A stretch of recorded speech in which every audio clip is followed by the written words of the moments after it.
Assalamualaikum warahmatullahi taala wabarakatuh. Salam sejahtera dan salam Malaysia Madani. Kali ini saya maksudkan kita ketengahkan, kita memperkenalkan seorang atlet yang kategori tinggi lampai lah. Sukan dia memang tinggi lampai semua. Kalau sebut saja bola jaring, tak ada yang kata-kata kecuali kalau main center lah. Betul lah Betul. I dulu pun main bola jaring tau. You pun main bola jaring. Tahu bila tu you? Masa dulu lah. Baik, atlet yang kita masukkan Nur Safasliana. Betul lah sebutan Ya. Nur Safasliana. Nama manja apa? Nur ke Liana ke Fas? Nama manja, Cik. Selalu orang panggil Apash. Apas? Macam Itu kapas saja. Itu Senang kira nak ingat. nak Apash tu kena sebut manja-manja. Bagulah nama manja. Apas. Apash. Kenapa?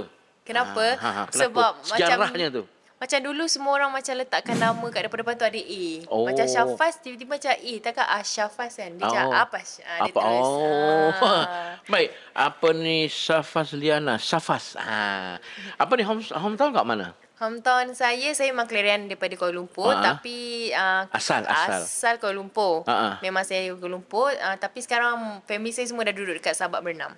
Kenapa? Kenapa? Dah berpindah sebab ayah dah pencen. Oh, memang asal ayah di kampung di Sabak Bernam lah. Ayah, ya betul. Oh. Ayah sebelum pencen kerja sebagai apa? Kerja sebagai Polis, driver. askar. Driver. Oh. Kementerian? Driver. Lembaga hasil. Oh, Lembaga hasil. Alamak, lambat kenal dia apa tidak? Alamak. Lambat bang. Lambat dah. Sorry. Buku dah. Dan biasalah kalau dah bersara tentunya pulang ke Lubuk. Apa lagi? Yalah. Itulah tempatnya. Sabak Bernam di mana? Di Menaho.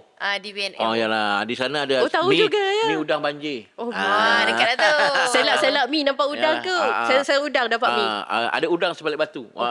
Macam. Yang tu memang selak je nampak mi. Kalau kita sebut bola jaring ni, Yep. Rata-rata kadang-kadang tak tahu. Kalau register player untuk satu tim, bola jaring ni berapa? 12 orang. 12 orang yang bermain 7 orang. 7 orang. Baik, ingat betul-betul. Register 12 yang bermain 7 orang. Ya, betul. Sebelum pergi jauh bang, kita nak tanya juga ni. Bola jaring memang sukan basic dekat sekolah. Ya, betul. Siapa macam mana boleh terkenan dengan sukan bola jaring ni? Terkenal. Macam mula-mula sebenarnya saya first kali saya suka ni, saya suka berlari. Mula-mula lah kat sekolah. Asal dia memang selalunya sukan lain.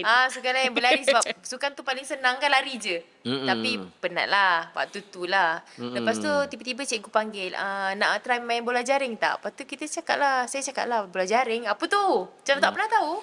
So kita pergilah pelatihan, training dengan cikgu bola jaring. Lepas tu dia ajar. Bila dia ajar tu saya rasa macam seronoknya. Macam-macam kita boleh buat. Mula-mula macam gerak kaki, belajar gerak kaki, belajar hantaran, belajar taktikal, belajar teknik-teknik dan belajar jaring. So rasa macam menarik. Bagi saya macam-macam saya boleh buat dalam sukan bola jaring. Itu perkenalan awal lah. Di sekolah rendah ke sekolah menengah? Sekolah rendah. Mana? Sekolah Kemasaan Taman Midah 1. Taman Midah 1 Ceras. Ya betul. Tahulah dia. Dia map kepala dia. Macam waste lah. Kita rakyat Malaysia dah nak dekat 60 ni, takkan tak tahu. Itu peringkat awalnya.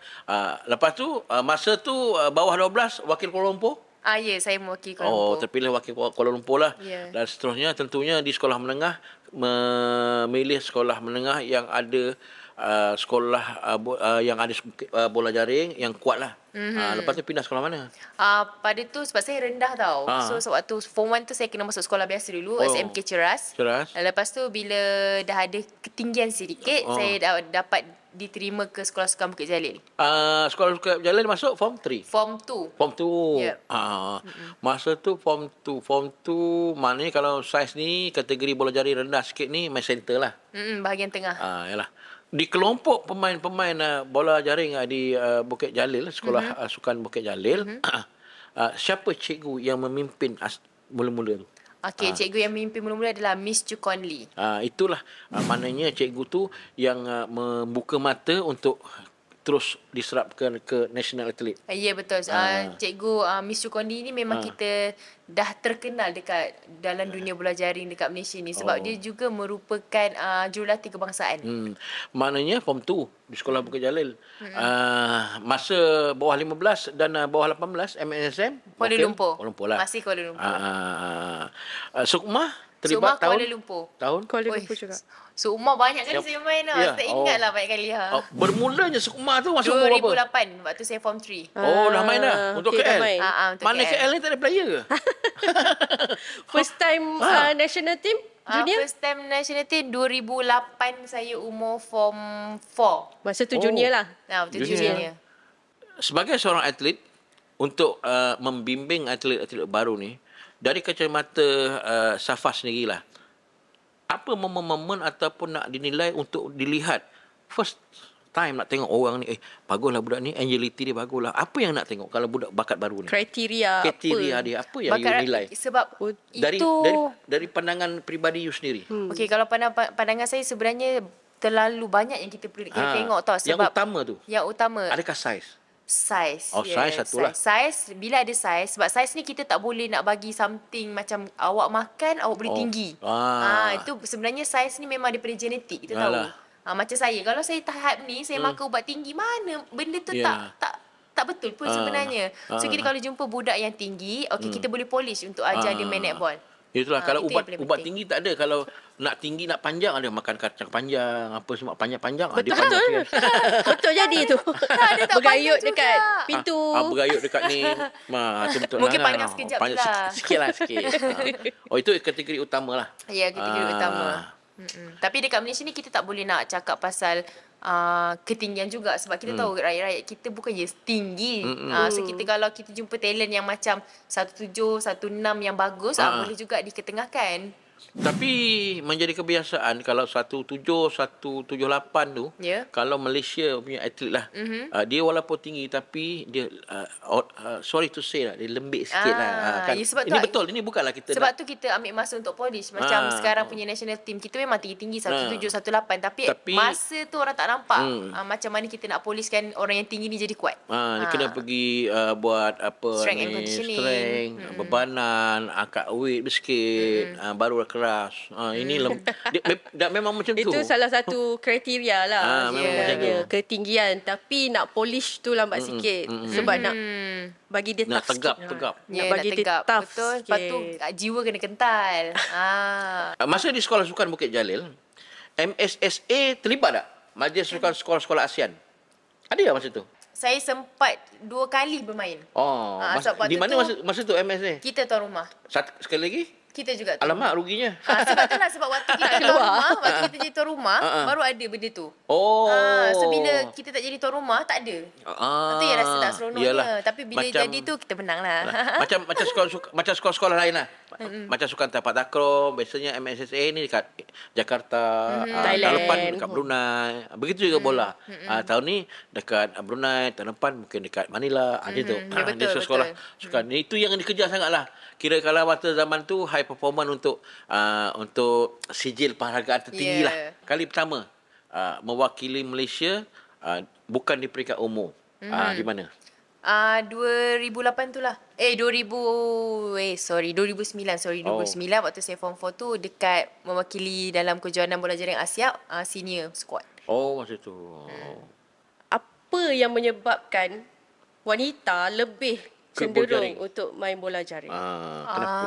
Sebab dia macam common tau. Macam kita pergi mana-mana, lelaki bola sepak, dia dah persepsi kita tau. Lelaki bola sepak, bola jaring, perempuan bola jaring. Dia memang masuk sekolah tu option yang cikgu akan buka.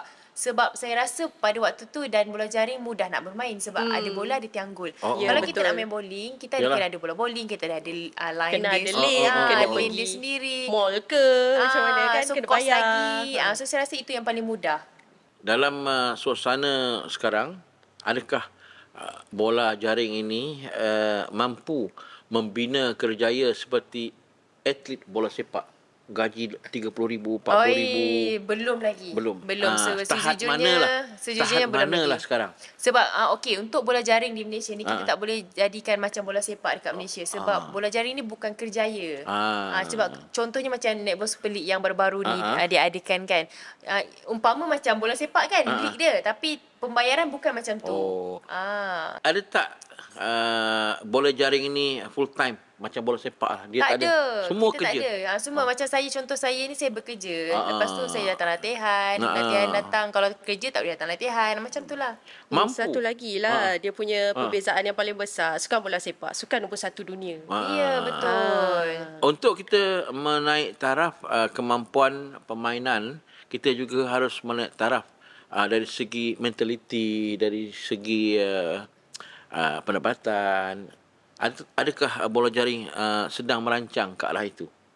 Saya menjadikan rasa lig ni sepanjang tahun tu 8 bulan tu main bola jaring je. Itulah, tapi saya rasa itu dalam jangka masa yang panjang lah. Sebab untuk sebulan lig tu pun mengambil masa berpuluh tahun untuk diadakan.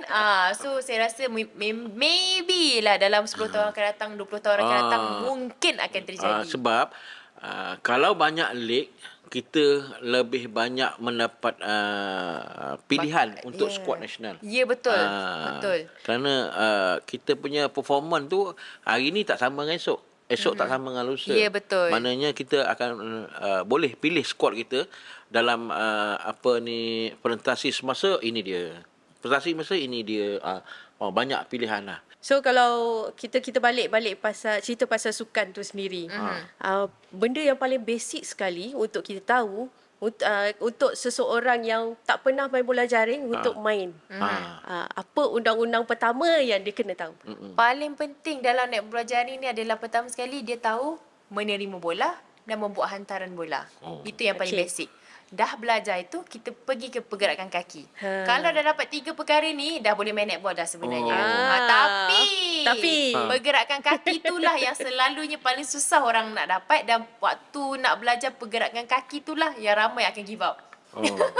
Baik, yang selalu umpire prit kan? Itu. Kita terima bola, kita nak baling tu, kaki mesti di bawah ke kita boleh baling sambil bergerak ke? Boleh. Sebenarnya satu kaki dah landing, satu kaki tak boleh gerak, satu kaki boleh gerak.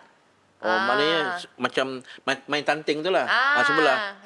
Itu boleh tema. Dan dengan sebelah kaki tu pun sebenarnya tak boleh melompat pergi sana sini kan. Dia kena dia just stick stick dekat sana. Lepas tu kalau dah mahir yang ni, kita ada step lagi satu, 1.5 step. Maksudnya kalau kaki kita landing, yang pertama kita landing kan, yang kedua kita boleh gerak. Yang landing ni kita boleh angkat sekali. Lepas tu macam kangaroo lah. Kita boleh one step forward je sekali, lepas tu pass. Kalau kita one step forward jalan, tak boleh. Kalau kita dah team up, kita macam kangaroo satu.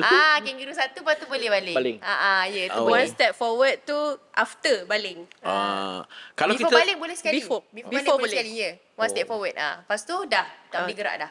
kalau kita terima bola, berapa second yang kita kena passing ni? Cuba kan? teka. Cuba teka agak-agak berapa? 3 second. Betul. Sebab dia cepat. Maknanya kalau lebih 3 second, Hairball. referee akan blow lah. Prit.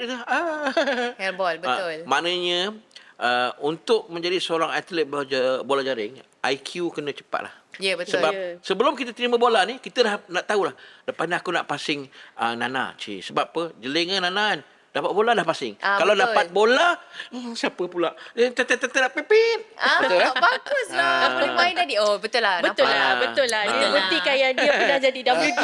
Betul. Aja dia pun dulu tahu. Power lah you. Ya. Memang banyak cari-cara dulu, luka-luka. Memang tak Kena sanggup. cakap bang, ya. Ya.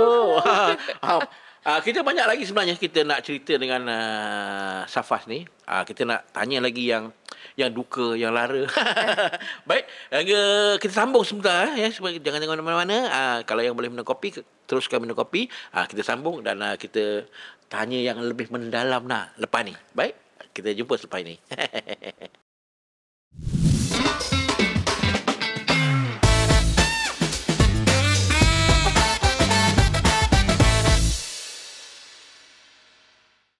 Okey, kita sambung lagi. Kita nak tanya. Okey kau tanya sikit Tanya apa bang? Yang Yang dalam ke yang official ke macam mana? Yang abang nak start yang official sikit lah. Yang official. Tanya pasal program lah, program. Okey, kalau kita tahu Syafas memang sekarang ni antara pegawai yang bertugas dalam program khas MSN, NNDP. Ya, betul. National Netball Development Program. Yeah. So, kita nak tanya apa yang NNDP buat sekarang ni, program yang Jangka sedang panjang. digiatkan sekarang. Sebab dia ambil national player ni jadi pegawai tau. Okay, untuk tahun ni baru NNDP ni baru bertapak dekat Majlis Sukan Negara lah, sebab dulu dekat bawah Persatuan. Yeah. So sekarang Majlis Sukan Negara ambil alih. So pada bulan 3 ni kita dah start dah. Saya pun baru bekerja dekat sini pada bulan 3. So NNDP ni memang kita target untuk pembangunan kan. So kita target yang budak-budak muda.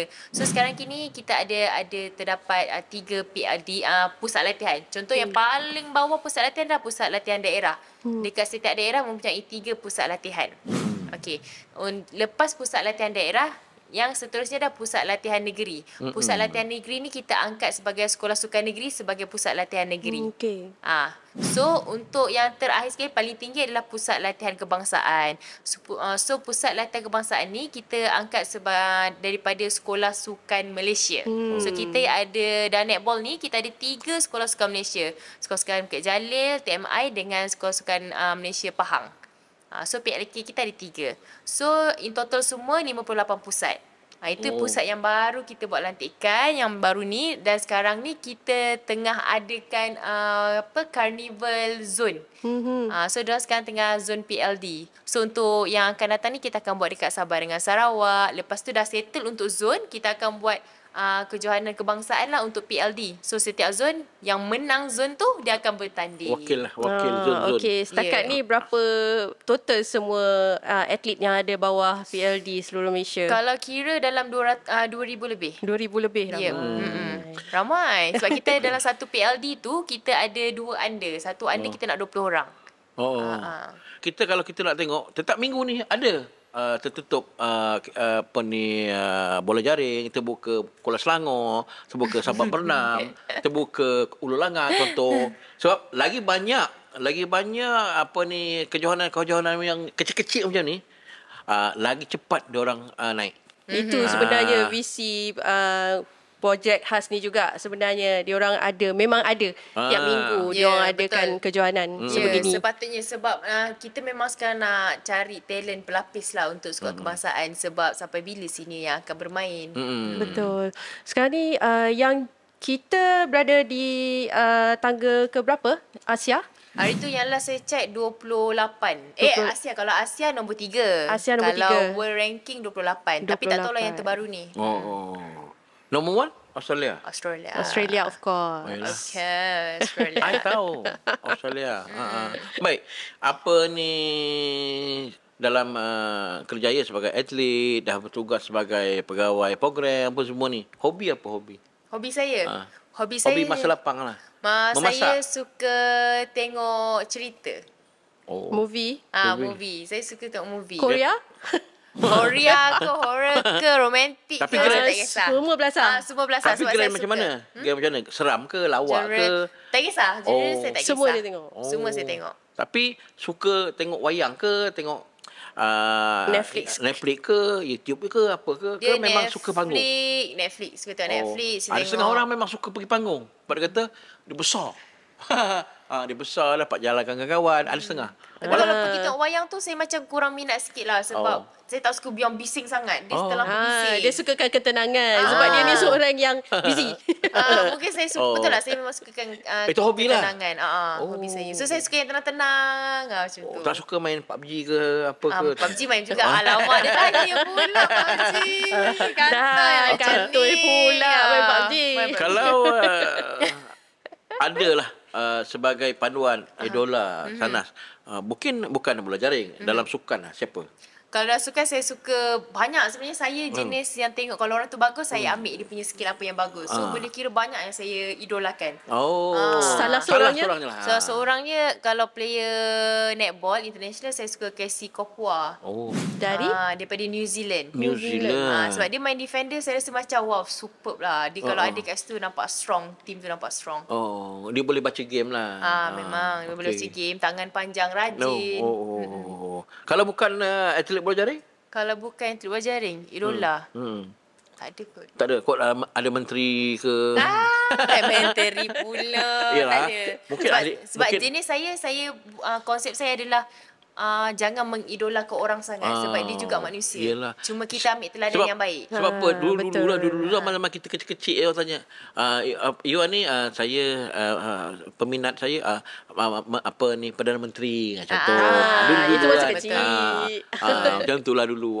Tak adalah sekarang. Tapi tak tahulah. tapi saya pelik juga untuk diri saya pun saya tak mengidolakan sangat macam tu sebab saya anggap itu manusia. Cuma saya suka kalau dia buat satu yang teladan yang baik, skill yang bagus, saya ambil yang itu. Ciri-ciri yang boleh kita contoh lah.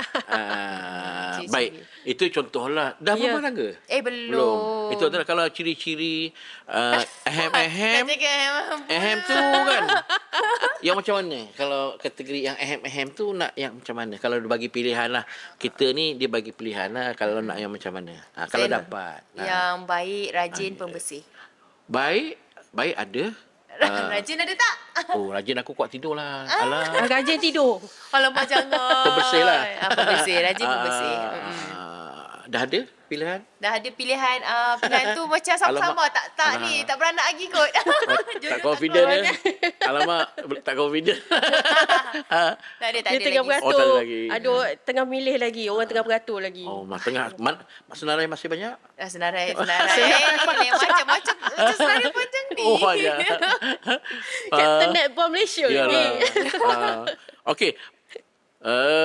Setiap yang bermula pasti akan berakhir. Kalau you dah sebagai atlet, lepas ni mungkin jadi coach. Kalau dah pencen lah kata senang. Okey. Apa you nak tengok? You nak tengok, bukan you nak buat tau. Okey. Nak tengok bola jaring negara kita. Paling yang saya nak tengok bola jaring negara kita adalah dapat pergi ke Olimpik. Itu yang paling saya nak tengok sebab nanti insyaAllah pada 2032 saya rasa akan ada Olimpik dekat Australia. Australia tuan rumah. So maksudnya takkan Australia tak nak fight untuk ada netball kan? Of course, itu salah satu daripada peluang dia nak dapat pingat. Peluang dia dapat pingat macam kita tahu jarak kita terlampau jauh nak pergi ke sana. Tapi kalau kita melayakkan diri itu pun saya dah rasa sangat. Saya walaupun saya tak main waktu tu pun saya rasa macam berbangga. Impian lah. Impian yang saya mahu kita nak tengok skuad bola jaring negara kita beraksi di Olimpik. Ya, betul. Mana tahu kan? Tak dia mungkin anak dia, mana sepupu dia, anak buah ke. Mungkin junior sekarang ni. Itu yang kita lihat. Itu yang diperkatakan. Selain itu, impian Syafaz nak tengok bola jaring dalam negara ni macam mana? Mungkin sebab kita tengok kan Syafaz baru-baru ni menang. Pasukan Syafaz menang Johor Jewels. Ya, betul, Johor Jewels. Menang NSL 2023. Jadi apa selepas ni Syafaz nak tengok apa lagi progres yang bola jaring boleh buat dalam Malaysia? Okey, apa yang nak nampak macam sekarang contohnya untuk Liga Super League ni memang dia hanya sebulan je kan. So saya impikanlah boleh dijadikan selama 3 bulan. So daripada 3 bulan ni player akan sentiasa fit. Lepas tu coach pun ada pilihan nak ambil siapa. Walaupun main player dia injured, dia ada backup siapa dia nak pilih. Lepas tu apa yang saya nak harapkan adalah semoga bola jaring ni kita boleh pandang sebagai sukan terus jugalah. Sebab kita ada pencapaian, kita ada something yang boleh kita tunjukkan. So kalau kita dipandang lah, itu yang saya mahukan lah. Sebab bagi saya sukan bola jaring ni kita boleh pergi ke hadapan lagi. Tadi kata musim Liga Super bola jaring ini, kalau boleh 3 bulan itu, kita boleh susun. Maybe kalau 3 bulan program itu, peak untuk SEA Games, katalah lepas itu ada 2 bulan, itu sesuatu yang menarik. Dia satu kesinambungan, momentum untuk atlet tu sendiri. Break rest untuk atlet kita ni kalau terlalu lama, dia bateri tu dah weak. Nak charge balik tu memang perlukan masa. Ya, betul. Masa you break untuk lepas Super League, macam kata berat you 52. Contoh tengah fit ni 52. Break 2 bulan. 55. Naik. Kalau 55 tak apa lagi. 5 kilo tak apa. Jauh sangat. 65 2 bulan ni lepas tu nak turunkan balik. Ya, Kita betul. ni sebagai atlet ni kadang-kadang ada jenis sukan yang senang naik dan senang turun. Ya, betul. Dia punya berat badan. Tetapi macam bola jaring untuk perempuan ni, dia boleh turun untuk sikit. 5 kilo. Itu dah banyak lah. Naik itu senang. Naik senang. Nak turun tu susah. Kecuali kalau sukan-sukan seperti angkat berat, tinju. Itu memang senang lah. Itu senang. Dia 3 hari boleh turun 2 kilo, 3 kilo. Ya, sebab disiplin dia memang disiplin sukan. dah dididik dari peringkat awal dia. You timbang-timbang 56. You nak bertanding 55. 2 hari ni you kena kurang 3 kilo. Betul, Boleh. tapi boleh kan? Itu Boleh. kita heran. Itu yang macam Tak tahu macam mana. Macam mana dia buat? Itu kita ni lah. nanti kena interview diorang. Baik, ada sesuatu yang Safas ingin beritahu dekat atlet-atlet bola jaring yang baru nak berkecimpung lah, bagi adik-adik kita di sekolah. Apa yang you nak suggest Nasihat. dan nasihatkan? Bagi saya, teruskan bermain bola jaring. Walaupun kita adik-adik rasa macam bola jaring ni tak ada apa, tapi kena ingat bola jaring ni memang kita tak meminta sesuatu yang grand. Kita bila kita bermain ni, kita memang main untuk nama negara kita sendiri. So memang rasa macam tak ada apa-apa, tapi percayalah, bila adik-adik mewakili Malaysia, adik akan rasa something, nilai, value yang orang lain tak akan dapat rasa. Value itulah yang kita kena treasure. Nampak tu. Itu dia syaranan daripada Nur Safasliana. Ya, betul. Kadang-kadang Dah jadi macam kuis lah kalau nak sebut nama. Nur Safasliana. Teka-teka nanti. Semoga apa yang kita kongsikan ini akan dapat memberi sedikit pencerahan. Baik, itu saja sembang sukan kali ini. Semoga Safas akan terus sukses dalam mengharungi kehidupan sebagai pegawai sukan sekarang. Lepas ni. Amin. Kadang-kadang stres. Main tak ada hal, letih, relax, balik tidur. Kalau sebagai pegawai sukan ni mungkin balik, Allah esok nak buat apa lagi, jadual lain lagi. Tapi dia nasib baik sebab dia berada di bidang yang sama. Dengan passion dia. Itu kadang-kadang apa yang kita belajar tak sama seperti minat yang kita dapat. Kalau kita dapat tu, kita lebih memberi apa yang kita mampu. Betul. Baik, hingga bertemu di waktu dan ketika yang lain, insya-Allah. Sorong papan tarik papan, kita jumpa minggu depan.